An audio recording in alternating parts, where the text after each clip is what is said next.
சேராத இடம் சென்று சேர்ந்துள்ள செங்கோட்டையனுக்கு தோல்வியே கிடைக்கும் என கூறியுள்ள நயினா நாகேந்திரன், திருப்பரங்குன்றம் மலை சிக்கலில் கலவரத்தை தூண்டக்கூடிய கதாநாயகனை சு வெங்கடேசன் எம்பி தான் என கடிதுரைத்துள்ளார்.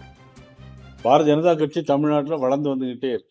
போன தடவை அதிமுக வெற்றி பெறாததுக்கு பாரதிய ஜனதா காரணம்னு சொல்றது ஏற்றுக்கொள்ள முடியாது.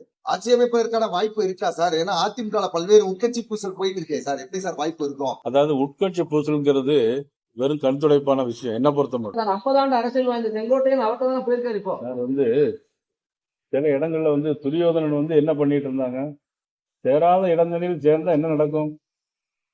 தோல்விதான் நடக்கும்.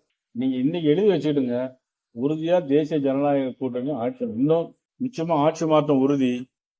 நீங்க நினைக்கிறது கேட்கிற கேள்விக்கு மாறான செய்திகள் பீகார் மாதிரி வந்து சேரும். நிறைய பேர் வெளியில போற காரணம் எடப்பாடி வேணான்னு சொல்றதுதான். அந்த எடப்பாடி வேணாம், இந்த மாதிரி பிரச்சனைகள் இருக்குன்னு நீங்க தலைமைக்கு முன்னெடுத்து செல்வீங்களா? தலைமையை மாற்றிட்டா அது எப்பயுமே இணையுன்றாங்களா? அவரு தலைமையில எங்க கூட்டணியே கொண்டு வருவோம், ஆட்சியே கொண்டு வருவோம் சொல்றோம். என்ன பிரச்சனைகள் இருந்தாலும் அவரு தான் உங்களுக்கு. ஆமா, எடப்பாடி மாற்றம் இல்ல, உறுதியா இருக்காங்க. மேல தீமை ரொம்ப மகிழ்ச்சியா இருக்குன்னு கொண்டாடுறாங்க, இனிப்பு வழங்கி கொண்டாடுறாங்க. ஆனா ஒரு எம்பி என்ன சொல்றாருன்னா, கலவர பூமியா மாத்த பாக்குறாங்க அப்படின்ற மாதிரி சொல்றாரு. ஒருவேளை அந்த கலவரத்தை அவர் தூண்ட பாக்குறாரான்னு எனக்கு தெரியல. கலவரத்தை தூண்டக்கூடிய கதாநாயகனே அவர் இருப்பாராங்கிறது எனக்கு டவுட்டா இருக்கு. இல்ல ஏதாவது கலவரம் நடந்தா சு வெங்கடேசன் தான் போடுவோம்.